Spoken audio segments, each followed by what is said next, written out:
Welcome back to Rock Guitar Confidential with Scott and Ryan. Hey, during all of your countless hours of practice, have you ever thought to yourself, man, I wish I could pick the brain of a modern master? Well, today Scott and I are going to do just that with our very special guest star, Rusty Cooley. Stay tuned. Hey guys, thank you for listening to the Rock Guitar Confidential podcast with Ryan and Scott. Today, special guest, Rusty Cooley. We're going to get into his career and his thoughts about playing and teaching guitar. So welcome to the podcast, Rusty. Good to see you. Hey, man. Thank you very much, man. It's great to be here. Yeah, thanks for taking some time with us, man. We really appreciate it. Absolutely, man. It's my pleasure. All right, so one of the first things I wanted to ask you was what got you into playing guitar? What was sort of your entry point here, and who are some of your favorite players? Well, what got me into playing guitar is really kind of a funny story.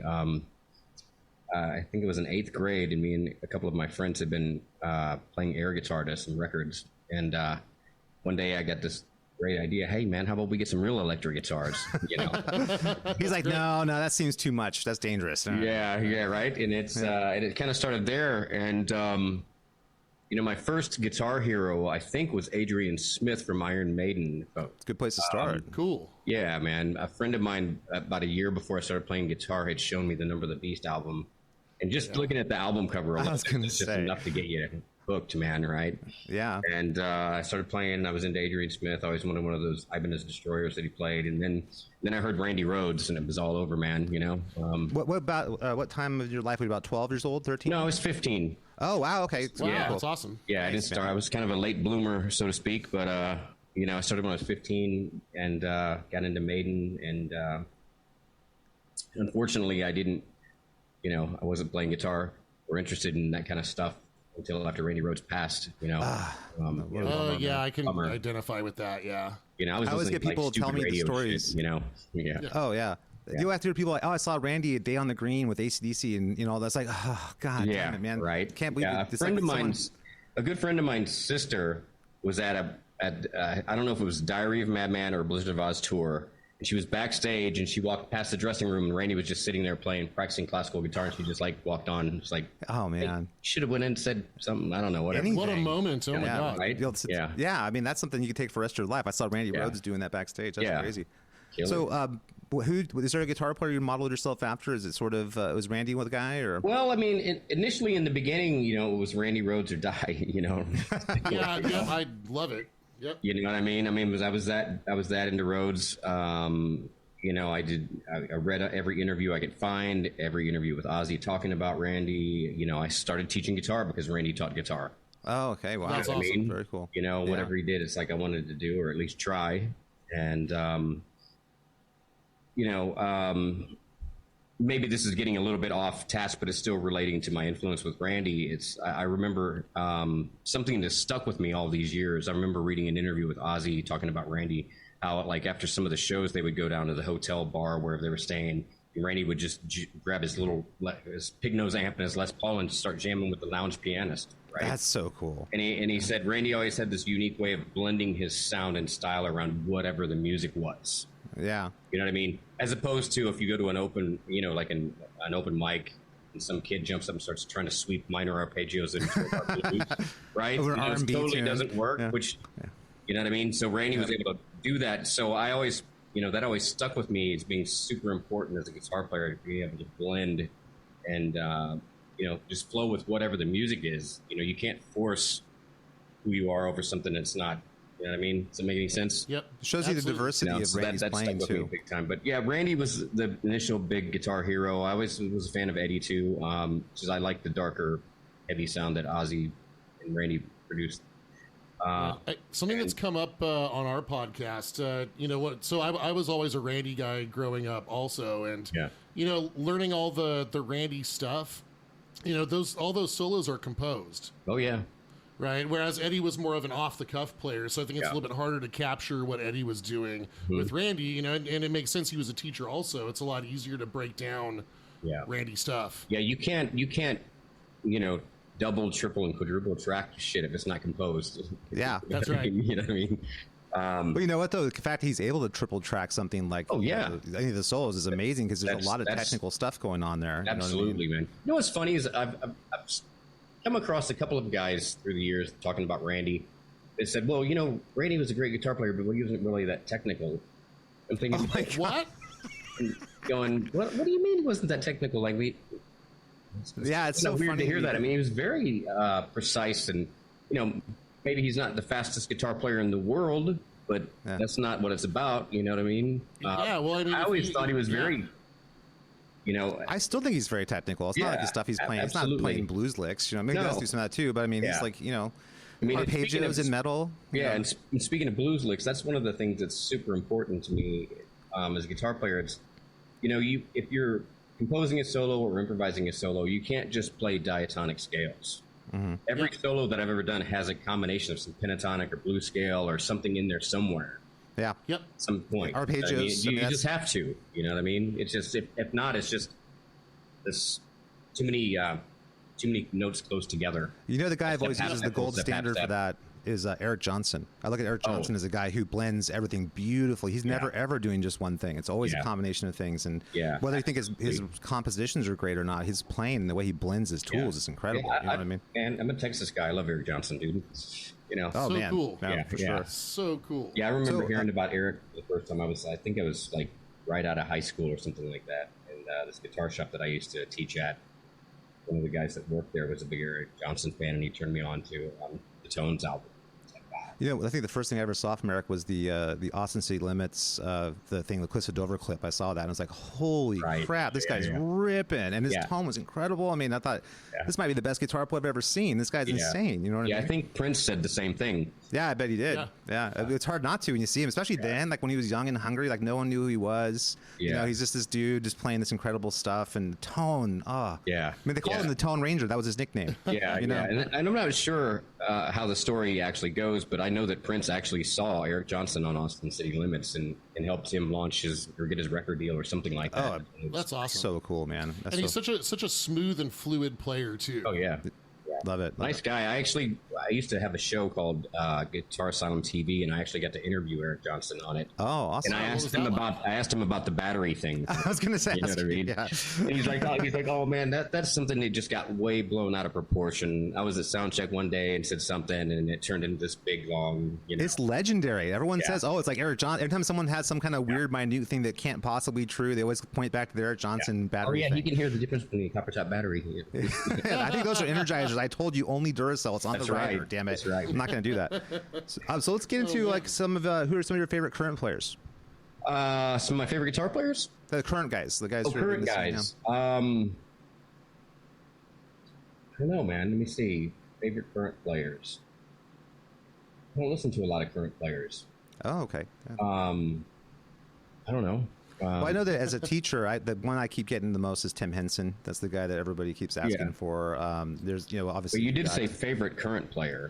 Yes. Not whether I was aware of the current players or not. So here's where I'd like to give a shout out to Nozomu Wakai. Oh, okay, He's a Japanese player. He's on. He did a track on not the most recent, but the last Alcatraz album that Graham Bonnet sang on. Okay. Didn't Joe Stump play on that album too? Yes, Joe Stump is kind of the primary guy in Alcatraz these days. Okay, cool. Yeah. Cool. Killer player. Now, out of some guitar players out there, I can't tell you there's this, I think it's a Japanese guy, and if I'm wrong on the nationality, excuse me, I'm mistake, whatever, but his name's Yo Antonin, I think.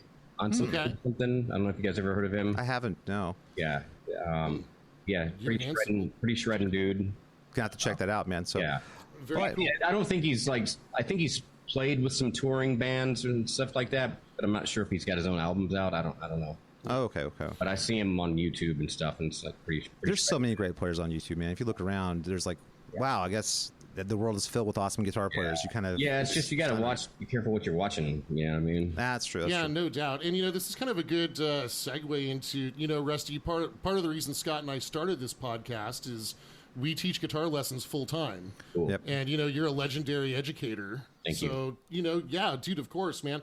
Arpeggio madness is one of my favorite methods. Thank you. So I'd love to talk about that. I've had a bunch of students purchase copies. So thank that's you. been, dude, thank you, man. It's been really helpful. But so if you had a piece of it, so we always talk about what constitutes you know, a beginning level player, an intermediate level player, and an advanced level player. Right. Right. How would you define each category, and what advice would you have for each one of those players? Well, it's interesting that you prefaced it that way, because actually I have a sheet, a PDF drawn up that I send out to students that inquire about lessons that are beginning, intermediate, and advanced, and it goes over what I would consider to be in the beginning, intermediate, or advanced category, and I let them decide based on where what they are. know in each category. Because being a beginner doesn't mean that you just picked it up today. Right. You know, you can be playing guitar for a year or so and still be a beginner. Oh, you know, man, you can play based guitar on for 20 years and still be a beginner. well, yeah, I have seen that too. But, you know, realistically, if you're a serious student, you know, you come in and you look at this beginner category. I mean, I could send it to you guys when we're done, and you can look. I would Awesome. love Yeah, to yeah. see it. Yeah, I could do helpful, that. And it's too much stuff for me to try to remember off the top of my head. But Sure. I'll send it to you, and you guys can use it in the show or whatever. Yeah, Oh, awesome. that'd be so cool. Wonderful. Thank you. Yeah, and then you appreciate can it. look at it, and basically it just, you know, it goes over. It's like you could be playing guitar a couple years and look at this beginner list and go, oh, I don't know that and that and that. And I could go, okay, well, that's a great place to start. Let's start by filling in the holes, Yep. and then we'll progress to the next level or whatever. I mean, and it's weird to think about music as levels, but I mean, it kind of is. You know, Well, you have to learn things You that can know way, a right? lot of stuff, but not know how to use it. Yep. You know, I've seen it both ways. Guys that have a lot of technique coming out of the gate that don't know what to do with it, and guys that have a lot of theory knowledge that don't have the physical ability. You're totally right. Yeah. You know what I mean? One thing we actually say a lot in the podcast is that a lot of times the students don't know what they don't know. Right. And it's so important to sort of like, okay, let's start here. Let's build you brick by brick. And then by the time we get up to the point where we're intermediate level, you'll have a better idea of what you need to know. Yeah. When you're starting out, it's hard to know. You know? Yeah, it's like, and a lot of times the answer is staring you in the face, right? Like for me, example, minor major 7. I was, Yeah. I was like, what the hell does that mean? I love it. Well, once I acquired a certain level of information, I knew that, oh, well, that's just a minor chord with a major 7th, you know, interval. You know? Yeah, I'm glad you mentioned that, Rusty, because Scott and I just released an album. Okay. And I used a minor major 7 arpeggio. You actually did, over that's a right. I Mixolydian totally forgot progression about on that. one of Nice. our songs. Yeah. Yeah, man, it's and yeah. Well, that actually ties Well- right into one advice I give to my students too is like use it in composition. If you're learning something new, write something with it. That way you take ownership of it. You know what I Right. mean? It's, Yeah. Do you know, something with it. Exactly. as opposed to You look know? at this cool toy. I don't know what to do with it, but it's boy, is it cool? It's like no, write Right. something, man. That's how you Right. make it yours. Right. You know, Yeah. it's- Put it to use, man. Put it to use. You know. Yeah. Okay, now the next question I want to ask you, this is actually something I'm sure would be really interesting to a lot of people, is did you always know that this is what you want to do for a living, and what advice would you give to people wanting to make a living as a musician? Yeah. I'm just kind of wired this way, you know, and I can't help it. Yep.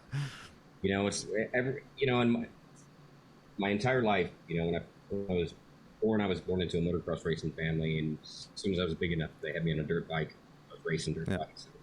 And somewhere along the lines in my teenage years, I got interested in guitar and picked it up, and it just kind of a luck of the draw, timing. My 2 older brothers are like 10, 12 years old.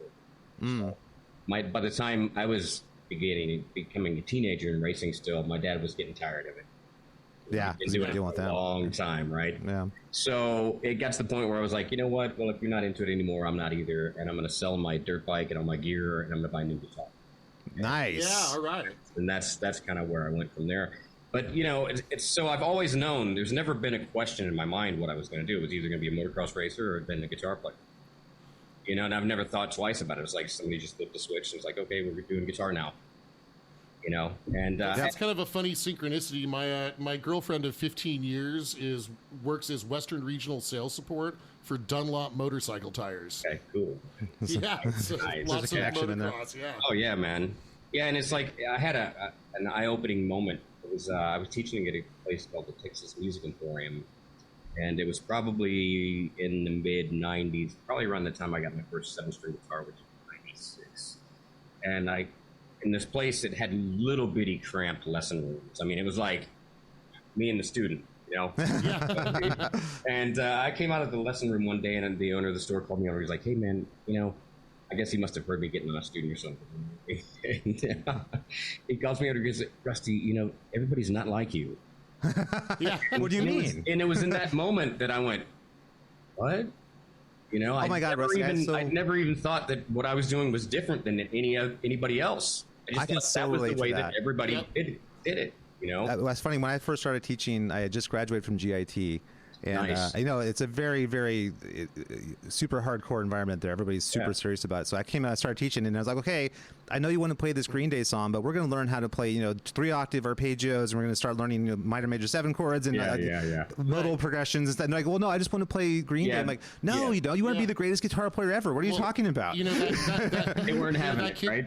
Right. You know, that kid just wants to be at a high school party, and then the girl he's got a crush on walks down the hallway and hears him play Green Day. And like, when oh my that God. happens, and it's all right. That's it's hard to relate. Yeah, to it's that. funny. I never had that. Was never my motivation.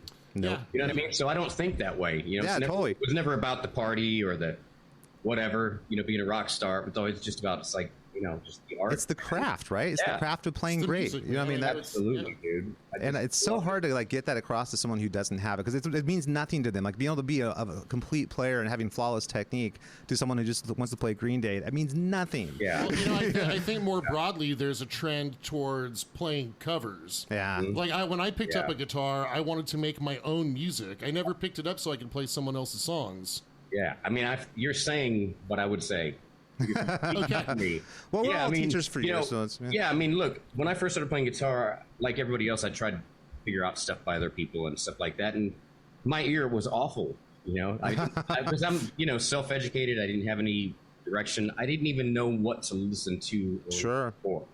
So I would sit there and try to pick out stuff, and maybe 5 or 10 minutes into it, I would have come up with 3 or 4 of my own riffs. Yeah. Yes. Thank you. Also, getting the other riffs wrong can lead to your own riffs too. Right. Like trying to play exactly. it. You know So what I mean? that led me to the conclusion. It was like, well, I can write. That's what I wanted to do anyway. So instead of trying to learn these people's riffs note for note, just go on the vibe and create your own thing. So anytime I would hear a cool riff, I would like sit down, pick up my guitar, and try to play something like that. Yeah. Yes, thank you for saying that, Rusty. I think it's a major distinction between the younger YouTube generation and when we were all kids. Yeah. Yeah. You know, I wanted to start a band and conquer the world with a guitar. You know? Yes. So I would just, it's like try to figure out something like that, and that carried on to later years. Still high school, but when I developed the ability to somewhat improvise and whatnot. I had some technique, and I knew my modes, and I would improvise along with Racer X records. I would never try to play what Paul was playing, but I would try to mimic it. So if it was an ascending run, I would do an ascending run. If it was descending, or I would try to mimic it. Anything I would come up with, maybe heavily Paul Gilbert influenced. Yep. It was still my own lick. Trying to play like Paul. So.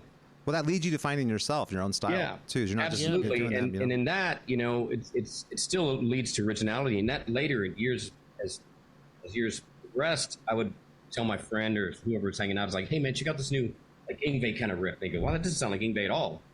But it's influence. You don't see. That's kind of cool. All the things that came out. That's kind of cool. So let's write our own song. Right. Yeah, so, now it's yours. Yeah. Even though I was trying to sound like Yngwie, my buddy, whatever, said it didn't sound like it at all. So I kind of. That's awesome. That was my experience in high school. It was exactly that, but with King Diamond and Andy LaRocque. Yeah. Which is a good place to be, too. Yeah. And you guys have the same experience in high school where it's like your ability was based on what songs you could play by other people. Yeah, that's totally true. Yeah, it's like that's cool. I didn't know how to play shit by anybody. I knew a bunch of Rhodes solos and Van Halen solos and a little bit of Yngwie stuff. Like your friend, my friend Jim is so great. He can totally play Wild Side by Motley Crue. He's the greatest guitar player I've ever seen. Yeah. Well, in high school, I was working at a guitar. I started working at a guitar shop when I was 15. Yeah, and so there was also the Al Di Meola stuff too. Oh, nice. You had to have some Di Meola chops. Oh, yeah. You know what's funny? I always try and get across to younger students too, because they didn't grow up when. I mean, I started playing guitar in 1986. Okay. And so I don't think they understand how great it was in the late 80s. Everywhere you looked was an amazing guitar player, and then the next week, who is this guy? Holy crap! It was like amazing. Yeah, Scott and I call it that totally dates you. You started in 86. It's fine. Well, that's okay. I started in 83, man. Okay, 89. I'm the youngin. You know what that means? That means I'm 3 years better than you, Brian. I know, that's dude. What that means. That's why I wanted to make an album with you, man. Well, that's funny. But I mean, go. I'm sorry. Yeah. It really was a great time. I mean, people don't even get it, man. No. You know what I mean? Under 30 has no idea. We had these like Hollywood guys first, Eddie, Randy Lynch, DeMartini, Jakey Lee, Vivian Campbell, and then all of a sudden we get this Swede that just changes everything completely. And everybody in his wake. A short while after that, we get Steve Vai. Yeah. You're his teacher, Satriani. Yeah. And it's just like, and then the whole shrapnel thing, dude. I'm like the bastard child of Shrapnel Records. I love that. That's great. Don't you have a funny story about Mike Varney said something to you about shrapnel? I remember hearing an interview with you a while back that he had some kind of comment. Shit, man, I don't know, man. I don't. I was something like, man, I wish you come out 10 years ago. Oh yeah, for sure. Yeah, I think that was in reference to, when I was shopping my instrumental album, and he was like, dude, if you would have come out 10 years earlier, What a fun thing to hear, huh? Yeah. Like, thanks, man. Yeah, that's crazy. Now, that actually brings us to something we talk about a lot in the podcast, something we've dubbed the grunge apocalypse. Yeah. Which is basically, we kind of equate when Nirvana came out to like the dinosaur extinction, like when the comet hit, destroyed everything that came before it, and nothing was ever the same again after. Yes, coupled with the Garth apocalypse. So how did you survive that time period? Because you come from a similar kind of background. Yeah, man, it's very interesting. I mean, it was a very weird time because there was no good guitar players coming out instrumental wise or anything like that, and everybody was just kind of obscure. So that's when I started listening to heavier bands. That's when I started getting into like Nevermore and Meshuggah and Arch Enemy and Soilwork and Unearth and Killswitch. Shout out to Death and Chuck Schuldiner. Yeah, man, for sure. Control Denied. And what I locked onto with that stuff, and from my background, I initially hated those kind of vocals. You know what I mean? I grew up in the 80s, man. You know what I mean? Singers, Dickinson, Dio, Halford, yeah, man. So I didn't get it, but I would start listening to these bands, and I could, and at first I could get through maybe 3 tracks, and it was like 4 tracks, and then it was like, wow, this guy's actually good at it. This guy actually sucks at it. Then you start to develop the ear for who's really good at those kind of vocals. You know what I mean? So you have to develop a palate for it, just like anything, but.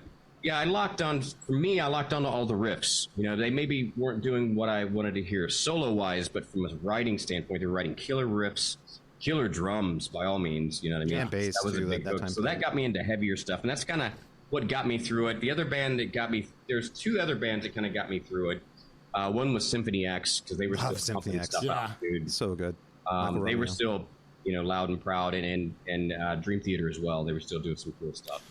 You know what's so funny? I remember I was at the NAMM show in '95 when I was a student at GIT, and I met John Petrucci. I remember thanking him, like, thank you so much, man, for the Awake album.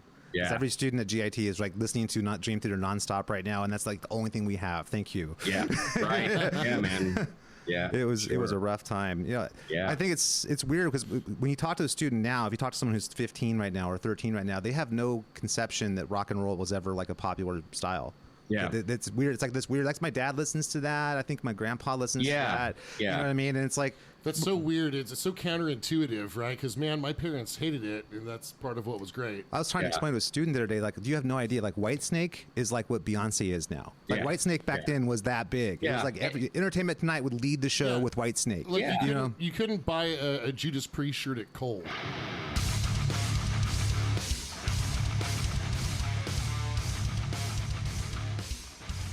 Thank you for listening to the Rock Guitar Confidential podcast with Ryan and Scott. Please make sure to rate, review, and subscribe to this podcast. Now back to the show.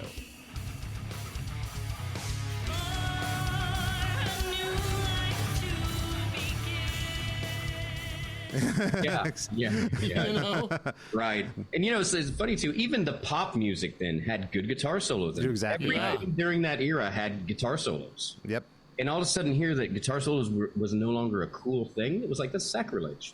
Yep. I mean, rock and roll without a guitar solo. Yeah, the idea that isn't appropriate in rock has always strange to me because everything in rock up to that point had great guitar playing. It's weird to me. I remember being a high school student, all my friends saying, "Oh man, you should check out this amazing band Nirvana. They're amazing." I'm like, "Oh, I gotta check it out, man." I just heard Saigon Kick and T-Ride. Oh and man, Stream. Saigon I'm sure these Kick, guys are. Right. I bet they're awesome. And I put on Nirvana. I'm like, "What is this?"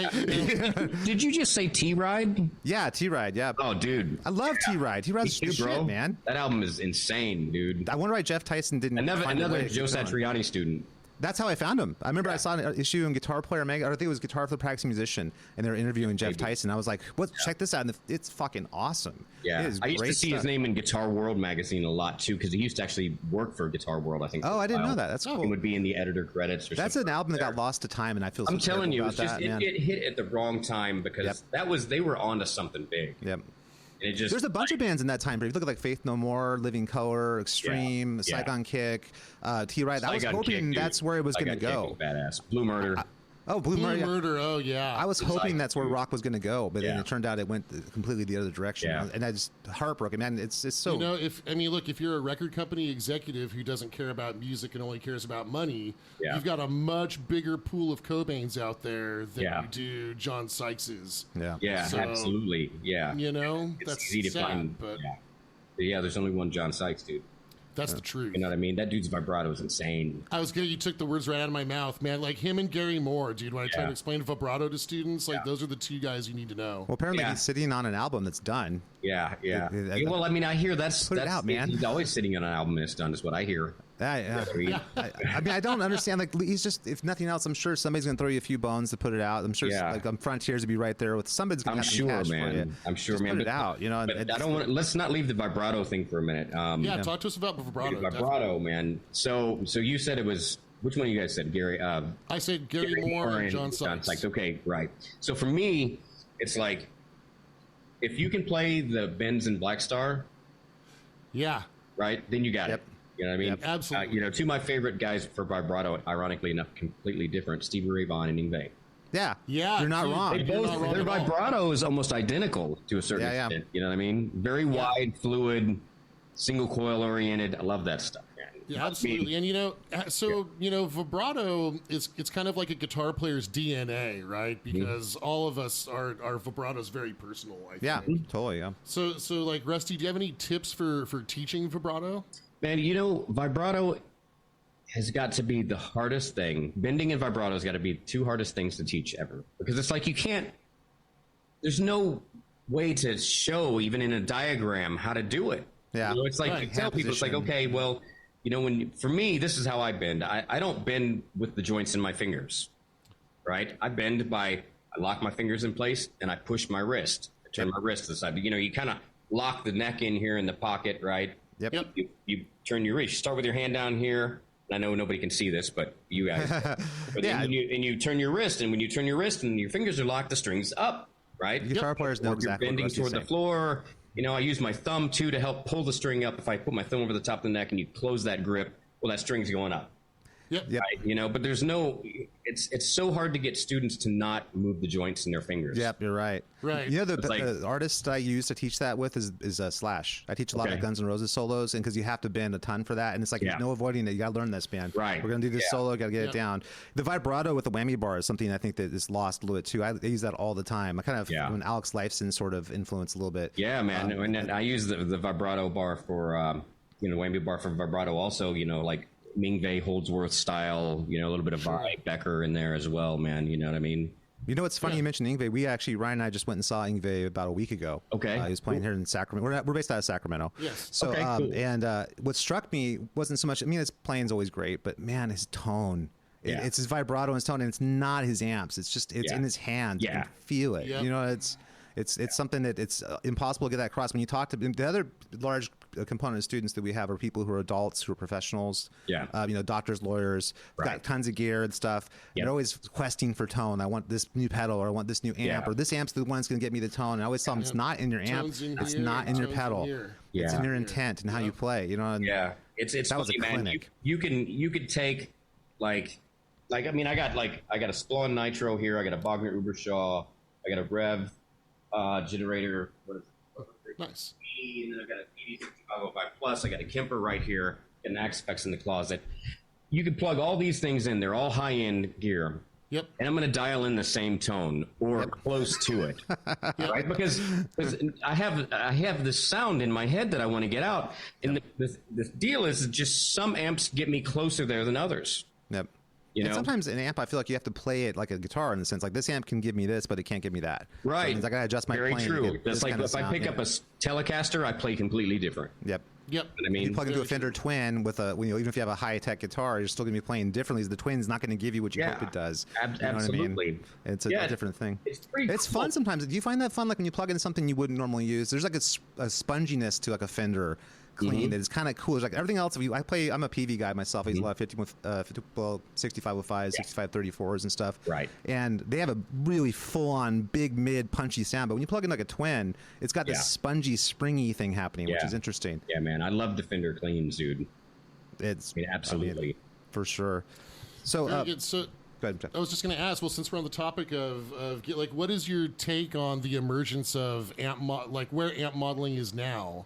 You mentioned the Kemper, the Axe Effects versus, real amps versus modeling. Where are you with all that these days? Well, man, I mean, I think for the practicality of the stuff, like I have a Kemper, I got an Axe Effects, I got some Positive Grid plugins, I've got Nero DSP, stuff like that, and I think for what they're, the plugins, they serve their purpose. If you're at home and you're recording in your home studio and it's 2 a.m. and you don't want to wake anybody up in the house or your neighbors or whatever the situation might be, it's great because you can get a good tone and you can go, right? Yep. Personally, I don't think any of that stuff can ever replace a tube amp. As far as live performance goes, there's nothing like a couple of 412s kicking you in the ass on stage. You know what I mean? You can't replace that. Yep. I know, technology, yep, I get it. Okay, cool. Yeah, I mean, it's not going to go away. But I mean, it's like you can't replace the organicness of a tube amplifier. I mean, something that can be affected by the humidity in the room, the weather, you know what I mean? There's a beauty there that happens and magic that happens that can't happen with digital and plugins. And speaker and how that affects it too. Absolutely. You know what I mean? You have the elements of the room, you have the elements of your guitar, the amp, the speakers, mic, the room. Yep. I mean, just there's magic that happens there that can never be replaced or it just can't. Sorry. Yeah. Yep. I mean, wholeheartly agree with that one. You know what I mean? Sure. I mean, a tube amp is just, it's pretty rad. No, that's a great segue to like what kind of gear you're using, like what kind of guitars, pickups, strings, amps. Like, what's your go-to at this point? Sure. Right now, I've got a Kemper sitting right here that I use every day.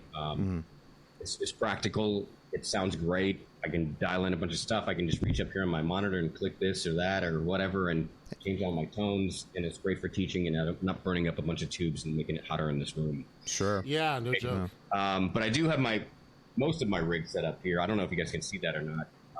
Yeah. Oh, there's the Bogner. Look at you flexing with that Bogner, man. There's some stuff there. So, yeah, I just got these cabs back. Snakeskin. Nice. Awesome. Yeah. Are those Diamond cabs that were custom made for me when Diamond Amplification first took off years ago? Yeah, like the Diamond Spec Ops. Yep. I actually helped Jeff Diamond nice. prototype all that stuff. You know what I mean? Jeff was a student of mine before he even started building amps. How so cool is that? Wow. Yeah. You're an amp builder now. Okay. Yeah, he was actually my lawyer, for all my contracts. And then he started building amps. It's like, hey, dude, you want to, come over and check these out? And I was like, of course, dude. That's so funny. So now Diamond Amplifiers, they're also under the same umbrella, or they were as Dean Zielinski's brand, Z Guitars, I think that not initially. That was later. Okay. When Diamond first started, Dean Zielinski was still working for Dean Guitars, which was owned by Elliot Rubinson. Yeah. Because Dean went out of business or whatever happened, I'm not sure. And then Elliot bought the company and brought it back. And then he hired Dean to work for him. Oh, okay. Okay, got it. Like the OG and then thing, and then when Dean got, I don't know what happened, left, fired, whatever. I don't know. Yep. Here and there. Then Jeff and Dean started working together and they had DBZ guitars, I think. Yeah. Oh, okay. Got it. Yeah, That's what I was thinking of. Yeah, but yeah, man, I've got these two. Normally, what I have under these, each one of these 412s has a 212 underneath it. Oh, interesting. Okay. For live, right? It's a 212 and a 412 and a 212 and a 412, and then I'm running two heads always on at the same time. I blend the tones, so like it could be the Bogner and the B5 or the Splon and the Ubusha or whatever. Are you doing a dry wet thing, or are you just? Nope. No. Okay. No, man. I've got a Radial Engineering Switchbone V2. It's plastic on my pedal board, and I go left and right out into each head. I use a pedal snake, so I've got one cable coming out of my pedal board. Nice. So it's not. I mean, before I got the pedal snake thing, I don't know if you guys have ever heard of pedal snake or not. Oh yeah. Yeah. But it's a great thing, man. Before I had the pedal snake, it would take me maybe an hour to set up my rig. 4 cabs, 2 heads. Soundmen love that, by the way. They just think that's so great. Yeah, still working on it's like 10 minutes tops. Yeah. Set up, done. That's amazing. But yeah, it's like y'all seen Back to the Future, right? Yeah, of course. Yeah. The intro scene where Michael J. Fox plugs his guitar in and turns on The metal pick. Right. Yeah. That's what it's like when you plug into my rig. Because what I'll do is, like, when I crank this thing up, there's one button on it that'll let me hear one set side. You know what I mean? Mm-hmm. Like, 1 amp with the 212 and 412, and then I'll click the other button and check each one independently. And then when I hit the other button and they both kick on, all 4 cabs, both heads, it's just like, man, it's like a wall. Yeah, and it's like, we were talking about earlier. It's like we are always trying to dial in this sound that we hear in our head, and some amps get there better than others. Well, some have characteristics that others don't have, and when you put those two together, you get this huge sound that neither one can produce by itself. Yeah, it almost sounds like an overdub or something. Right, You know what I mean? Like it's a huge sound. So I'm taking the best, of both worlds and putting them together and just getting a massive sound. I mean, this was my small rig. In Outworld, I used 6 412s live. Oh, wow. Yeah. Nice. Yeah. That must have been so much fun, man. Yes, it was. I rehearsed with 6 412s. I don't know what I was thinking. That's the so thing I is, can't believe more they is let me more. do that, More is more. Ingve taught us this. You know what I mean? Yeah. That's the Right, case. let's just- I mean, when y'all saw Ingve recently, right? Yeah. Yep. So, was his band still on stage? They were barely on stage. In fact, from where we were standing, you Yeah. couldn't really see the band. They were out in Yeah. one little corner of the stage. Yeah, You know, keeps it was getting actually. smaller and smaller and smaller. You know what's Yes. hilarious too? I saw this video. It was like from the audience perspective, and it's like this whole. It was probably a theater side stage. Yeah. And literally, I'm not kidding. Like maybe 1/8 of the stage was all of his band, and Yeah. the rest was. All Marshall's and Ingve. I'm like, I mean, I love Ingve so much. He's Yeah. great. It's a joy to see him play. But it's like going. I would love Yeah. to get a psychologist idea about what's going on here. I mean, when you pull up to the venue, it does say Ingve J. Malmsteen. So you don't mix him Yes. up with all the other All the other Yes, Ingves. that's You know, right. it's, there's Exactly. only so. Or you don't mix him up with my cat, Yes. whose name is Malmsteen. Yes, Oh. that's true. Well, you can't swing Perfect a name dead for a cat cat. without hitting the Ingve Okay, Malmsteen. wow. Well, I mean, if Ingve were an animal, he'd kind of be a cat, right? Yeah. Like, don't mess with him. Right. You know, he comes to you. You don't come to him. That's right. Yeah. Yeah. Yeah. I'm really curious, man. What kind of speakers do you have in those cabs? Are those like vintage 30s? Or Yep, they are vintage 30s. But I have another diamond cab that's got, I think, G12H anniversaries or something like that. Oh, okay. I'm not Very sure. cool. It's been a long time. I've been dying to try the whole X pattern with like the greenbacks and the vintage 30s. Yeah, that those I've are heard so pretty much cool. about. I like the 75 waters too because they don't break up as much. Yeah, they got you know, the I get headroom. enough gain and break up from my amp that I don't need more from the speakers. You know. Yeah, it's a different sound. It's a spongy sound. Yeah. For sure. Hey, what kind of guitars are you using? Well, that's interesting. I don't know that I can really talk about that right now. Oh, no worries. I can show you since nobody else can see it. Awesome. Everybody, you but I looking can't- forward to This will be seeing a fun the new guitar that you segment. can't see? So- This will be I'm- a fun new segment. Scott and I describe Describe the mystery guitar that Yeah, Rusty so- has. So I was, you guys know that I was with Dean and I was with Ormsby for a little while. And anyway, I'm doing this new thing now, and I'm going to be doing my own thing, and that's about all I can say about it. Nice. And I can show you guys. the Very Sure, cool. would love to Please. see. What an honor for us to be able to see it. Well, it's a super Strat. That looks beautiful. Wow. Look at that. It's got let's describe what you got. You have a massive cutaway. Yep. It's So like we got everything that you would normally associate with one of my guitars. Yep, yep. Yeah. 26 full frets, 27 and a half goes down to the A string. Yep. I Got a love slanted that. neck And it's pickup, which is it's fantastic. got all access. I mean, when you Yep. play this guitar up here, it's no different than playing down here. You don't run into nothing. The Yeah, width of heel the gets out of the way. cutaway's there. The depth of the cutaway's there. The neck's super thin. Beautiful. Love the shape. Love the at flame that on that flame too. on That's it, dude. beautiful. Yeah. Oh, that's awesome. And look at that. There's absolutely no heel on this guitar. That is the best and thing look, ever. Look, I didn't even know that quilted mahogany existed. That is so beautiful, That's man. sick. What a shame it's on the back of the guitar. That should be like you want to show Yeah, that right. people. Well, I mean, it's got this beautiful flame on the front. yeah, I it's, love it. Oh, sorry, It's absolutely quilt, gorgeous. quilt. Yeah, that's gorgeous, man. But Is that's that awesome. is that a 7? Yes, yeah, and I Okay. mean, check out all these cool bevels and. Okay, so I want one. So you've got to hit us up when it's possible for me to own one somehow. Oh, look at that. The Look right input here jack. on the headstock. Don't say it, but Got Okay. You can find him online and look at all of his stuff. He's on Instagram. Got it. Very cool. Cool. Is that ebony fretboard as well? Yes, yeah, it is. And it's got, this little strip of blonde up here. That's so cool. That's man. awesome. We started on this guitar in my kitchen. The first day he showed up, he brought paper, pencils, tape, rulers, and we started literally drawing it up on the countertop in my kitchen. And I mean, it's got some stuff that someone would associate with you in terms of the kind of guitars you're known for playing. It's got, like, it has a lot of things that people would associate with your kind of guitar. It's got the massive cutaways. It's got the heelless kind of feature. Yeah, beautiful super playability. I mean, it's everything that you would know about one of my guitars. Yeah, I love it, man. The super thin necks, tall frets, super flat stainless fretboard. frets.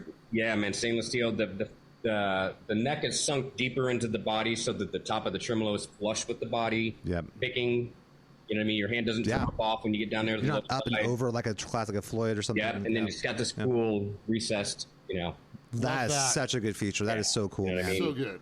Love that. It's awesome. Pretty sick. It is. Yeah, and also the pickups. I've got my own signature pickups coming out as well. Oh, nice. Sick. Now, is it going to be exclusive to this guitar? I think I can or officially say this, and if not, I don't know, whatever.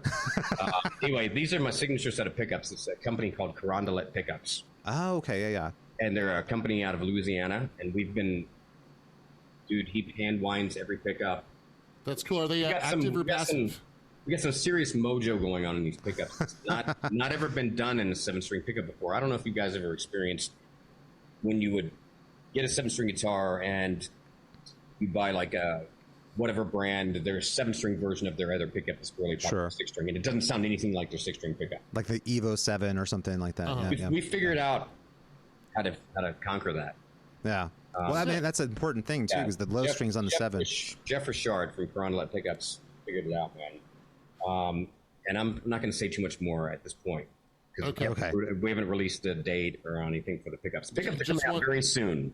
Just one question. Yeah. Active or passive? Passive. Wow, cool. Yeah, I'm a big fan of passive anymore. pickups. These things got power, dude. And they're all coil tap. Oh, Love beautiful. I got all single coils now. Dude, one boom, humbuckers, 3-way, pull it out, got all singles. Wow, essentially dude, it Strat. rips, bro. It rips. That is cool. sick. Thank you so much for sharing that with us, Rusty. Thank That's you, awesome, Rusty. man. That's awesome. Here, I can show you a couple of other things. This is not my signature model, but this is one of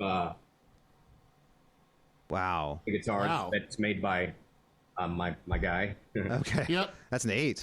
Nice. Yeah, it's an 8. I mean, look at this thing, dude. It's beautiful. God, Wow, that's the woods cool. are so stunning, man. So that's like a set neck, but with the heel joint. That's cool. Yeah. That's so cool. It's got the extra bevel on the heel as well. Oh, yeah, man. That's one of the cool things. He's got all these cool contours and stuff.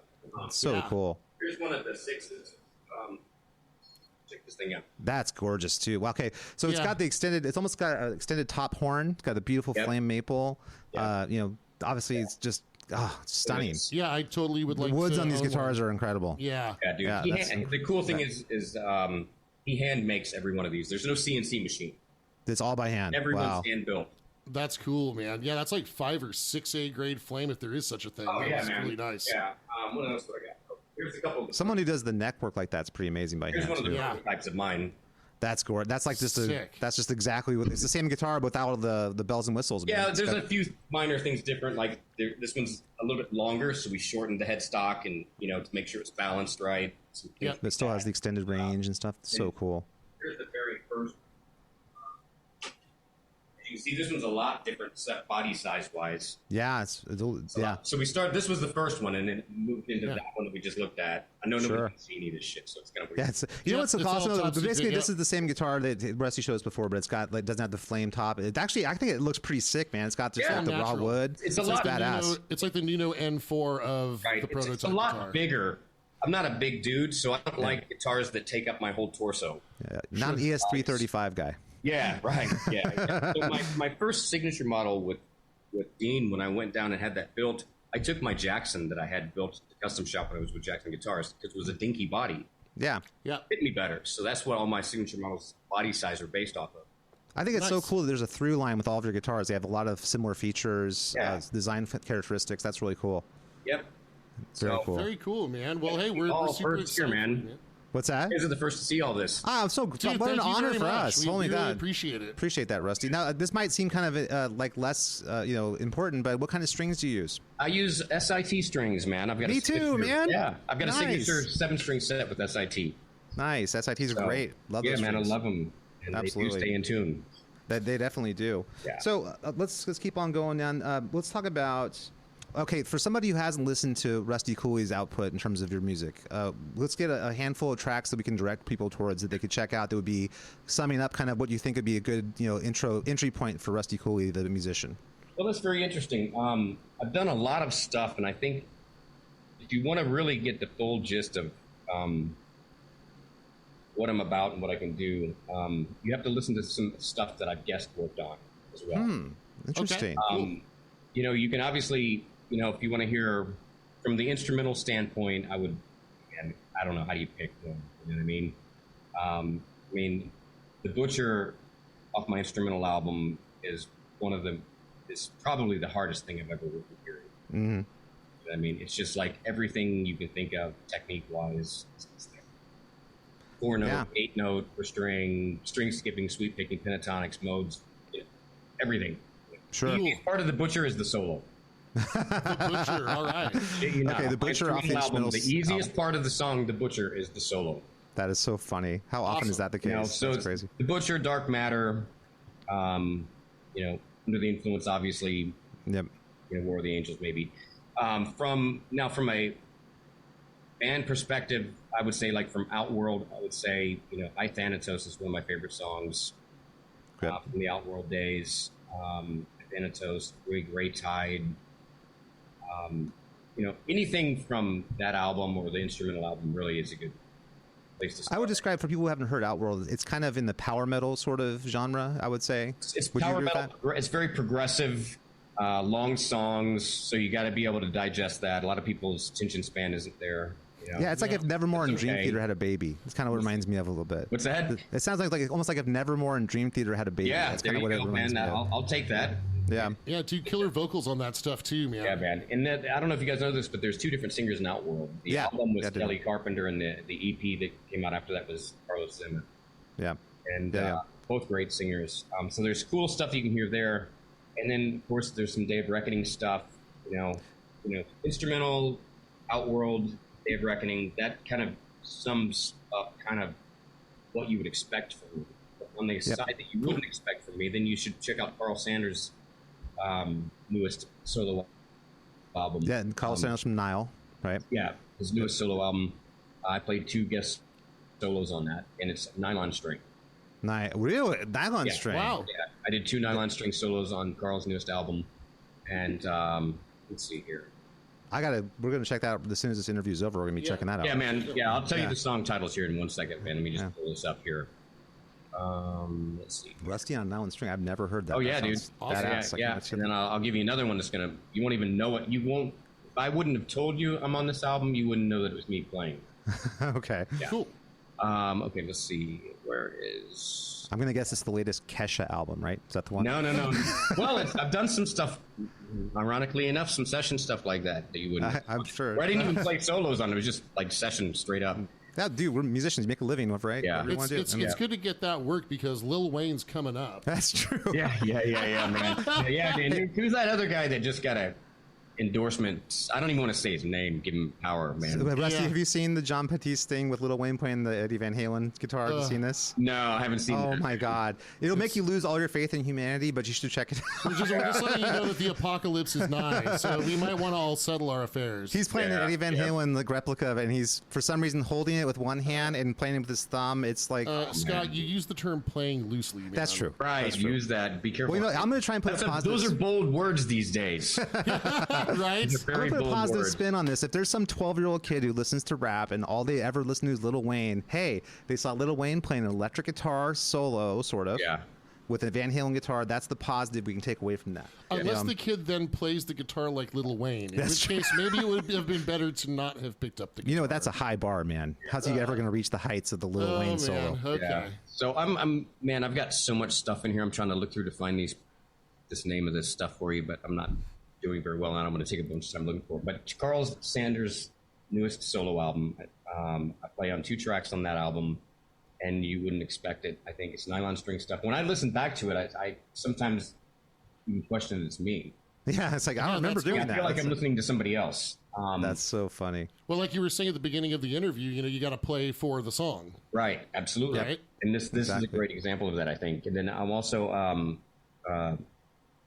this other thing. God, I'm like the worst, man. I'm sorry. Dude, no worries at all, man. If you want to, if you want to shoot us a text or something, let us know what they are. I will do that. That actually we'll brings pump me it up on the podcast. So the last question I want to ask you if we're on time here, which is what kind of projects you have going on? What's happening with you at this point? Anything people should be looking out for? Very cool, man. Currently, I'm working on my own stuff. I'm gonna be doing some more instrumental stuff. And good job. So that's where my head's at right now. Day of Reckoning is still a thing, I think.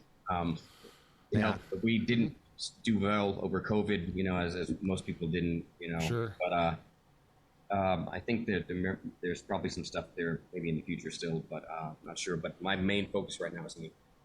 The instrumental stuff. Awesome. Got new All right. guitars Is there any coming place out, that new people can go to pickups. find out more? Just, man, social media, Yeah. But of course, like for lessons, you can go to rustycooley.com. If you want to sign up for lessons, there's a lesson page there. But and I'm like the worst on social media nowadays. Too.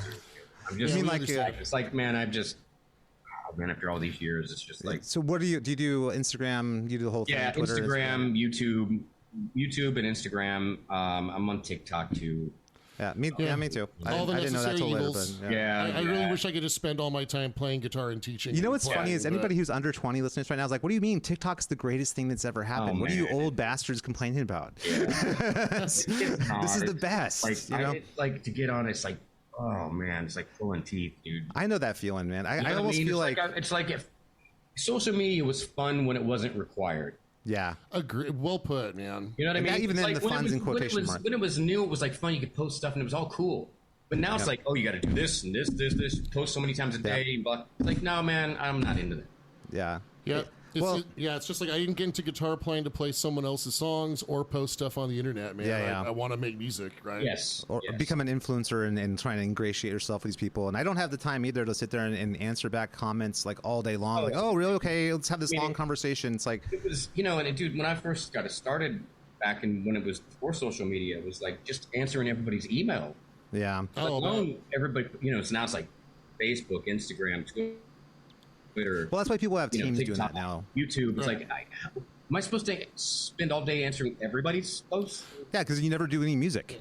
You're doing that. That's And hey, man, like, all the more reason. Thank you for doing this podcast with us, man. absolutely, man. It's my pleasure. Appreciate that. Thank you guys for having me. It's a wonderful thing to see how successful you've been as an instructor and as a player. And I've admired you from afar for years. I really appreciate everything you do. Thank you for taking time for us. Everybody, please check out Rusty at rustycooley.com, and I'm sure there's links to his socials on that right there. And then look out for the announcements on his guitars and pickups coming up shortly. And just take inspiration from him to be a better musician and to realize why it's important to actually take your craft seriously. He's a good example for everybody. Yep. So. Go buy a copy of Arpeggio Madness and Fretboard Autopsy. And Outworld, Man, Day of thank you very Reckoning. much. His solo record his instrumental solo record is badass. If you guys are into the shrapnel stuff, if you like Cacophony, if you like Vinnie Moore, Tony McAlpin, you're gonna be right at home with Rusty's solo stuff too. And it's exciting, man. We have more coming. That's really, really cool. So appreciate your heads up on that. Coming. Got lots of Yeah. stuff. So hey, maybe when you can reveal more about the cool upcoming things, maybe we could do a follow-up interview to promote. That would be great, man. That would be Awesome. Cool. All right, Rusty, thank you so much for your time, man. Appreciate it. Of course. Thank you guys. Appreciate it. You got it. Dude, thanks, Rusty. Appreciate it. Peace.